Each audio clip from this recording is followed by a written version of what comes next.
Bueno, en la primera parte definimos el temperamento como las diferencias individuales en reactividad emocional, base biológica y divididas en tres dimensiones. La afectividad negativa, caracterizada por la tendencia estable a experimentar emociones y estados de ánimo displacenteros. La extraversión, caracterizada por la búsqueda de estimulación, la sociabilidad, la asertividad y la orientación hacia el mundo exterior. Y finalmente, el esfuerzo y control, como la eficiencia de la atención ejecutiva y la habilidad para inhibir una respuesta dominante y subdominante.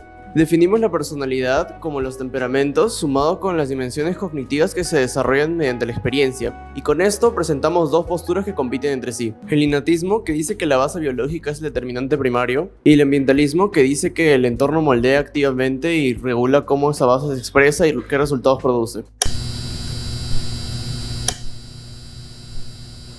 En introducción, vimos el ejemplo del Emery-Chalfant, y como pensarán, este argumento es el primero del parte innatista. Esta experta psicóloga, junto a Dolger y Goldsmith en el 2013, establecen que la heredabilidad de la extraversión es independiente a cualquier entorno compartido.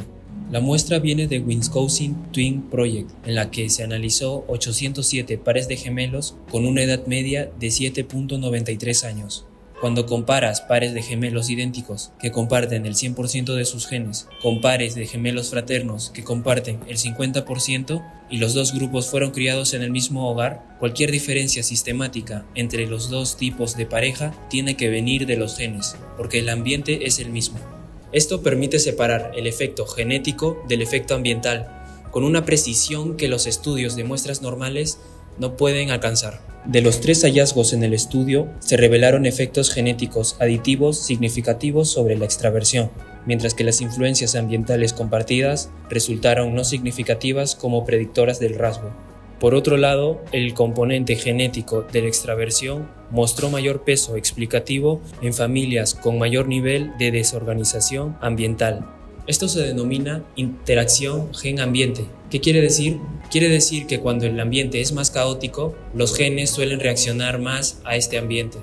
Lo último que demuestra este estudio fueron que los factores del entorno que los hermanos gemelos comparten no explicaron de manera relevante las diferencias en extraversión entre los niños. La convergencia de estos 3 hallazgos en una misma muestra de 807 pares de gemelos nos indica de que la base genética es robusta y no puede ser sustituida por explicaciones ambientales. Fuera del continente norteamericano, podemos adentrarnos más en Sudamérica, llegando a nuestro país. En Lima, Perú, Barrig y Alarcón publicaron en 2017 en Liberavit un estudio realizado en San Juan del Lurigancho con 66 niños de alrededor de 3.92 años en promedio. Y con este estudio establecen que el temperamento puede llegar a predecir la conducta social, cosas como la agresividad o la competencia. El objetivo era medir si las dimensiones del temperamento predicen directamente conductas sociales observables, destacando las conductas previamente mencionadas. En los resultados estadísticos, el afecto negativo, que comprende rabia, frustración e irritabilidad, resultó ser el predictor más fuerte de la agresividad, explicando el 21% de su varianza, mientras que la extraversión aportó un 7% adicional. En sentido contrario, el control intencional, o sea, la capacidad de autorregular los propios impulsos, fue el único factor de predecir la competencia social, explicando el 33% de su variación total y además redujo la agresividad en un 6%. ¿Y por qué estos datos favorecen a la postura innatista? Pues el artículo define esto citando a Eisenberg, quien dice que durante la niñez temprana la influencia del aprendizaje deliberado es todavía muy limitada. En 2007, en Current Directions in Psychological Science, Mary Rothbard establece que la continuidad del temperamento permanece hasta la adultez. Esto opera a una escala temporal muy diferente a las anteriores. Muestra la continuidad del temperamento desde la infancia hasta la personalidad adulta. Rothbard estructura el temperamento en torno a sus 3 dimensiones: la afectividad negativa, extraversión o también llamados urgencia, y esfuerzos de control, y demuestra que esas dimensiones se corresponden directamente con los 5 grandes factores de personalidad adulta, que es llamado el modelo Big Five, el cual evalúa a los individuos en función de su apertura, responsabilidad, extraversión, amabilidad y neuroticismo. Se señala que esta correspondencia constitucional no puede atribuirse solamente al entorno. Si los rasgos que se miden en un niño pequeño predicen con consistencia los factores de personalidad que ese mismo individuo va a tener décadas después, Eso significa que hay algo que mantendrá esa continuidad a través del tiempo y de los cambios del contexto, y ese algo va a ser biológico. El artículo reproduce el matiz de Rothbard. Si bien la maduración y la experiencia modulan la forma en que el temperamento se expresa, el argumento central de la autora es que las diferencias individuales en reactividad son de origen biológico y actúan como determinantes primarios del desarrollo de la personalidad. Ahora vamos a empezar con los argumentos ambientalistas, por lo que hemos decidido empezar con el argumento que mencionamos al principio, el de Verónica Ramírez, el cual nos indica que la edad varía tanto con la edad como con el entorno. Esto quiere decir que la expresión emocional de la infancia varía en función del desarrollo y de variables regulatorias moldeadas por el entorno. Estudiaron a 198 preescolares de 4 y 5 años. Les presentaron imágenes con diferentes contenidos emocionales y midieron cómo los niños valoraban esas imágenes. Los resultados. Los niños de 4 años producían significativamente más valoraciones negativas ante los estímulos de los de 5. El dato estadístico exacto del artículo es P igual a 0.056, con una eta cuadrado parcial de 0.031. Esto indica que la reactividad emocional disminuye con la edad y la experiencia acumulada. En un año de diferencia, la forma en que los niños responden emocionalmente a los mismos estímulos cambia de manera medible. Y el segundo hallazgo del mismo estudio es el más relevante para el argumento ambientalista. Los niños con puntajes altos en esfuerzo de control generaron más valoraciones positivas que los de puntaje bajo, P igual a 0.02. Eta cuadrado parcial de 0.29. Lo que esto indica es que dos niños con el mismo punto de partida temperamental pueden reaccionar de manera distinta a un mismo estímulo.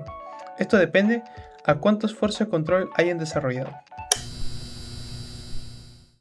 En nuestro segundo argumento encontramos los estudios realizados por Andrés, que indican que las estrategias cognitivas median completamente entre rasgo y bienestar. Andrés analizó en su tesis doctoral de 2016 mediante modelos de ecuaciones estructurales a niños de 9 a 12 años. Encontró que la relación entre extraversión y los tres indicadores de bienestar evaluados, ansiedad, depresión y felicidad, estaba completamente mediado por estrategias cognitivas de regulación emocional, sin afecto directo significativo de rasgo. Lo que eso significa que estadísticamente es muy preciso. Si saca las estrategias cognitivas del modelo, el efecto directo a la extraversión sobre bienestar desaparece. El artículo describe un segundo hallazgo complementario, estrategias no adaptativas como la catastrofización y la autoculpabilización.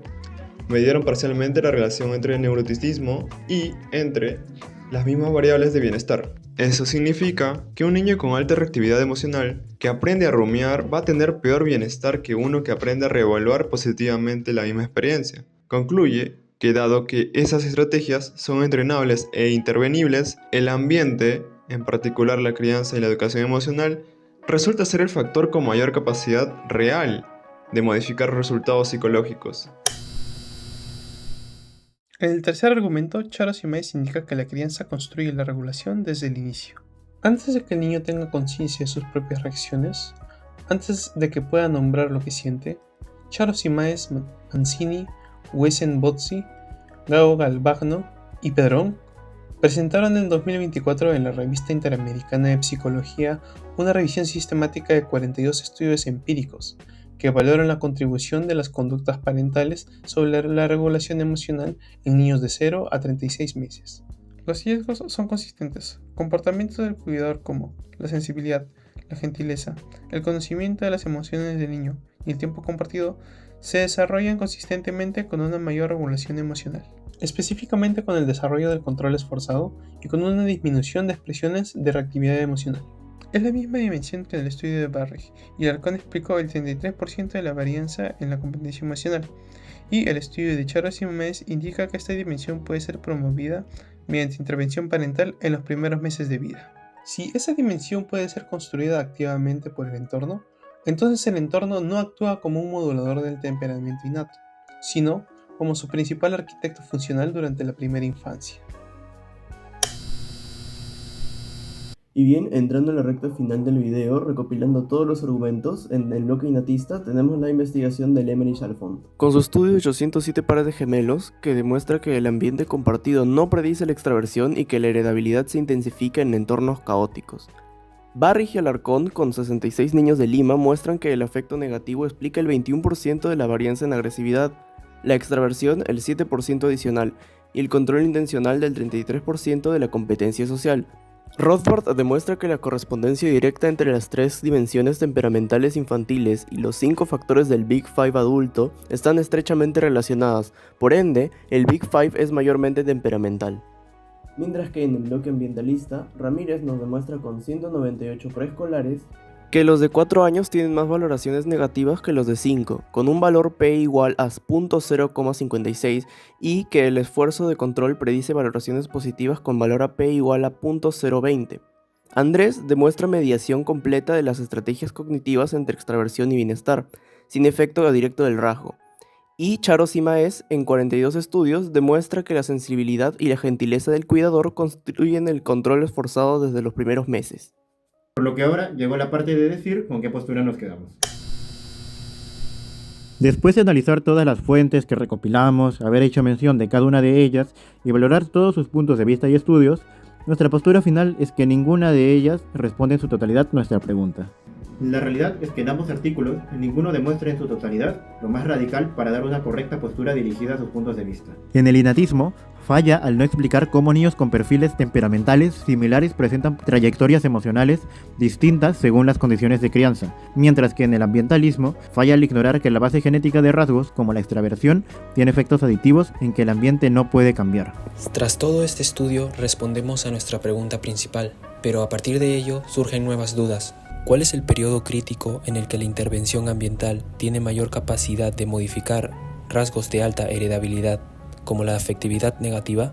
La segunda pregunta es cómo interactúan el nivel socioeconómico y la calidad de vida como mediación entre el temperamento y la personalidad.